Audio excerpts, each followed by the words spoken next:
Bharat Oman ಮಧ್ಯೆ Asia cup ಪಂದ್ಯ ನಡೀತಾ ಇತ್ತು. ಟೀಂ ಇಂಡಿಯಾಗೆ ಆರಂಭಿಕ ಆಘಾತವಾಗಿದೆ. 5 ರನ್ಗೆ ಶುಭ್ಮನ್ ಗಿಲ್ ವಿಕೆಟ್ ಪತನವಾಗಿದೆ.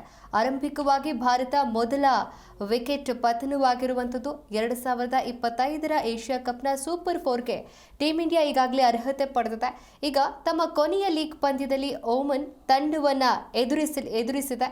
ಎರಡೂ ತಂಡಗಳ ಪರಸ್ಪರ ಮುಖಾಮುಖಿಯಾಗ್ತಿರುವುದು ಇದೇ ಮೊದಲು. ಇನ್ನು 2025ರ ಏಷ್ಯಾ ಕಪ್ನಲ್ಲಿ ಒಮನ್ ವಿರುದ್ಧ ಹ್ಯಾಟ್ರಿಕ್ ಗೆಲುವು ಸಾಧಿಸುವ ಗುರಿಯನ್ನ ಟೀಂ ಇಂಡಿಯಾ ಹೊಂದಿರುವಂಥದ್ದು.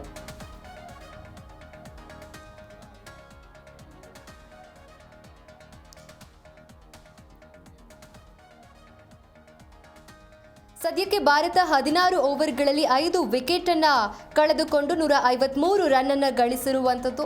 ಇನ್ನು ಭಾರತ ತಂಡ ಯುಎಇ ಮತ್ತು ಪಾಕಿಸ್ತಾನವನ್ನು ಸೋಲಿಸುವ ಮೂಲಕ ಸೂಪರ್ 4ನಲ್ಲಿ ಸ್ಥಾನವನ್ನು ಕೂಡ ಪಡೆದುಕೊಂಡಿತು. ಯುಎಇ ಮತ್ತು ಪಾಕಿಸ್ತಾನವನ್ನು ಸೋಲಿಸುವ ಮೂಲಕ ಭಾರತ ತಂಡ ಏಷ್ಯಾ ಕಪ್ ಸೂಪರ್ 4ನಲ್ಲಿ ಸ್ಥಾನವನ್ನು ಪಡೆದುಕೊಂಡಿದೆ.